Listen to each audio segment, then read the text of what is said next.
14. And Israel stretched out his right hand and laid it upon Ephraim's head, who was the younger, and his left hand upon Manasseh's head, guiding his hands wittingly, for Manasseh was the firstborn. In other words, he crosses over his hands and blesses the younger more than the older. Ephraim is to become the leader above Manasseh. Later on, we will see that the tribe of Manasseh marched under the banner of the tribe of Ephraim in the wilderness march as described in Numbers. Joshua came out of the tribe of Ephraim, by the way, and there were many great men from that tribe. I was wondering about that. I tried to look that up the other day. I thought he was and Moses chose him out of his tribe, which would have been a Levi, but he was out of the tribe of Manasseh. So that's interesting. It became the tribe with priority. There is no question about that. Do you see what happened here? Even though Jacob couldn't see too well, he could tell what Joseph was doing. Joseph was pushing the older son to the position of Jacob's right hand and the younger son toward the left. So what did old Jacob do? Well, he just switched hands. He crossed his hands and put the right hand on the younger son. That's the interesting thing. I'm the youngest of two, and I've noticed in raising kids, whenever you have your firstborn child, you don't really know what you're doing. I'm sorry for Natalie and Timothy and Heather. I didn't really know what I was doing raising you guys. I did the best I could, and that's all that we can do. But by the time you get down to the youngest children, you've kind of perfected the science, haven't you? And so the younger kids get the blessing of being raised more properly. And so I'm not saying it's necessarily true in all families, but you probably wind up with the younger children getting more, and you're older yourself, so that you probably came back to the Lord, and like I did after my my three oldest kids were, of a pretty good age. I came back to the Lord, and so the youngest children get the benefit of being, I know mom, and kind of when she was in her 30s, after about the time I was born, she came back. She became, I guess, not back to the Lord, but just became uh, heavenly minded and started living her life different. And so she was material minded, like I had been, that I was at one point, and become spiritually minded. And so we later on in life become more spiritually minded, like Jacob here. He is now finally spiritually minded, and so the younger children benefit from that upbringing, and so that's why I think that he blessed the younger children, because that is what that we tend to be able to do. We do a better job of raising them by the time they come along. Of course, the older children think the younger children are spoiled, so I don't know. But anyway, why did he do this? There is no doubt that he had tender affection for both boys. These were the boys of his favorite son, Joseph. He knowingly gives the blessing to the younger. And I think one reason they may have been that he was the younger and he had received the blessing. So he passes the blessing on to the younger son here. This is the interesting principle that runs all the way through the scripture. For instance, in the choice of David, David was the youngest of the sons of Jesse. Why did God choose him? God is illustrating for you and me a great spiritual truth. God does not accept uh, primogeniture, that is, natural birth. Primogeniture. Okay.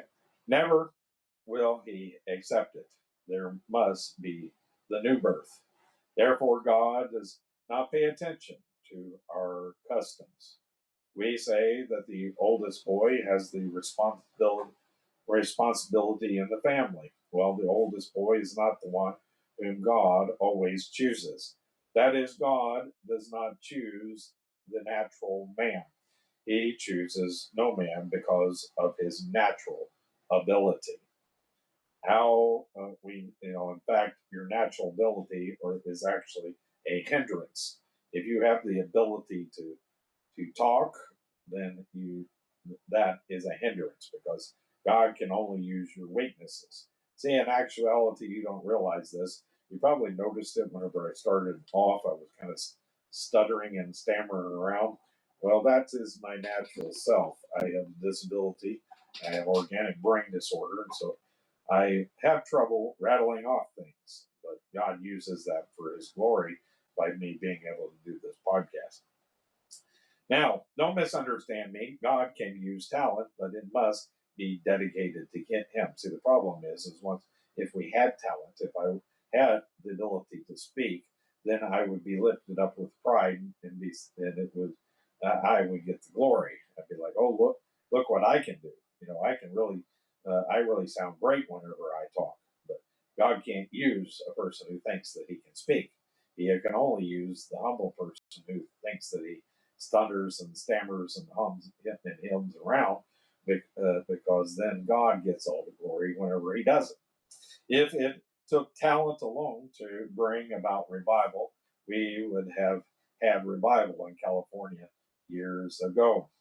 We have Christian talent all around, but we don't have revival. Why not?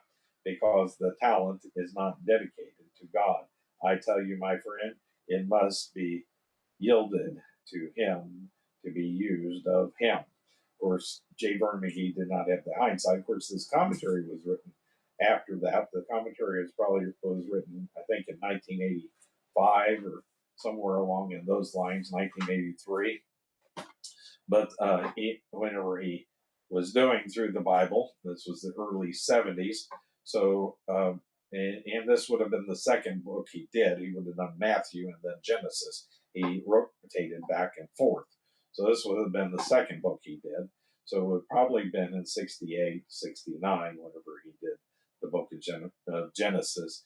And so what I'm getting at is he would not have experienced the Jesus revolution. Of course, he kind of made fun of it without directly pulling it out in some of the lights because, people would talk. He said something about people in tents seeing angels dance around on top of the tents or something like that. I forget what he did in one story, but nevertheless, I believe that there was some talented people that, like Chuck Smith, that did bring a revival to the nation in the early 70s through the Jesus Revolution. And so it did happen there later on, but not for talent. He didn't use the talented people. He used J. Vernon McGee, or he used Chuck Smith and Greg Laurie.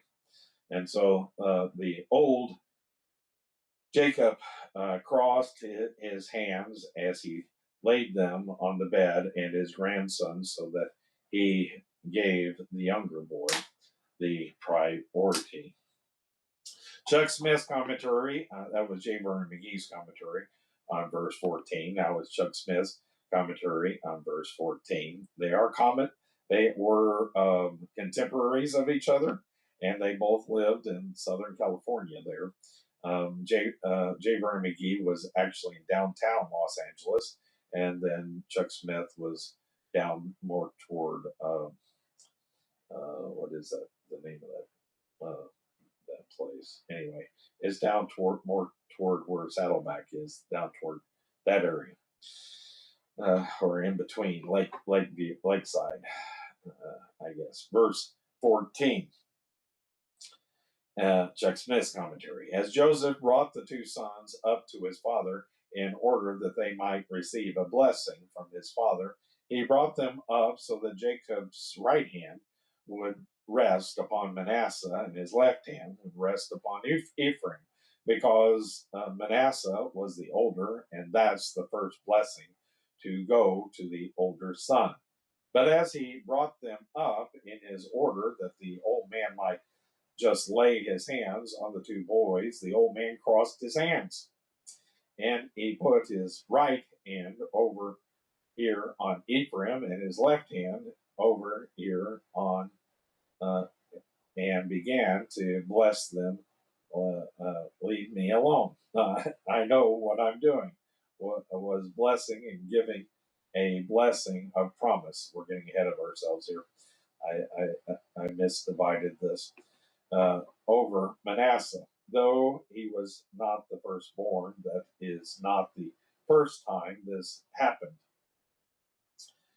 even with himself. The old man that was doing this, he was not the firstborn. His brother was firstborn, and yet the blessing had come to him. So now he is doing the same thing with his grandson, crossing his hands and pronouncing the greater blessing upon Ephraim. And so let's see.